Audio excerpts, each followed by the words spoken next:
کراچی میں شدید گرمی کی لہر جاری ہے اور محکمہ موسمیات کے مطابق 11 مئی سے 19 مئی تک مزید گرمی میں اضافہ ہوگا، جس کے بعد بلدیہ وسطی ریسکیو ڈپارٹمنٹ کے ملازمین نے حرکت کی، یعنی کہ وہ معمول کے مطابق جب بھی لوگوں کو سہولت کی فراہمی پہنچانی ہوتی ہے تو وہ سڑکوں پر آ جاتے ہیں، اور یہی وجہ ہے کہ آج بھی محکمہ ریسکیو ڈپارٹمنٹ نے اپنی مشینریاں اٹھائیں اور ان میں پانی بھر کے شاہراہوں پر آ گئے۔ موٹر سائیکل سوار ہو یا پیدل چلنے والوں ہو، ان پر ٹھنڈے پانی کا چھڑکاؤ کرتے رہے تاکہ وہ گرم موسم یعنی ہیٹ ویو سے ان کو بچایا جا سکے۔ ماضی میں یقینی طور پر ہیٹ ویو کے لیے کیمپ لگائے جاتے تھے جس میں ٹھنڈا پانی، مشروبات، گلوکوز سب دستیاب ہوتا تھا، تاہم اب پتہ نہیں کون سی انتظامیہ ہے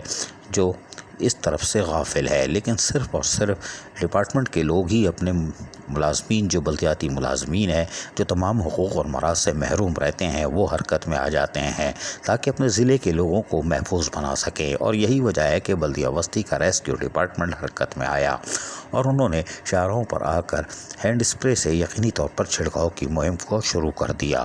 اور شام تک یقینی طور پر وہ اس میں فرائض احسن طریقے سے ادا کرتے رہے۔ یہ یقینی طور پر ریسکیو ڈپارٹمنٹ کا ایک احسن اقدام ہے۔ جہاں لوگ گرمی کی شدت سے بے حال ہو رہے تھے، وہیں پر رکشے والے ہوں، بس والے ہوں، کنڈکٹر ہوں، اس کے ساتھ ساتھ موٹر سائیکل پہ سفر کرنے والوں کے ساتھ ساتھ پیدل جو کہ فلائی اوور کے نیچے یا پیڈسٹرین برج کے نیچے تھوڑی سانس لینے کے لیے رکتے ہیں، وہاں ریسکیو ڈپارٹمنٹ کے ملازمین پہنچ جاتے ہیں اور ان کو پانی کا چھڑکاؤ کر کے ٹھنڈا کرتے ہیں اور ان کو کسی بھی قسم کی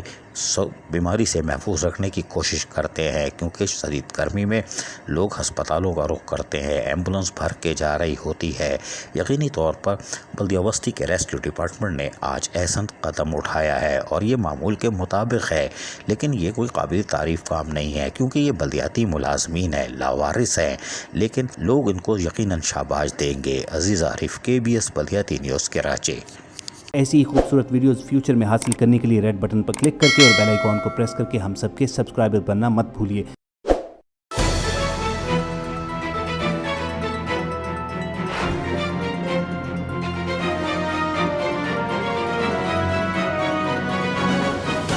KBS بلدیاتی نیوز۔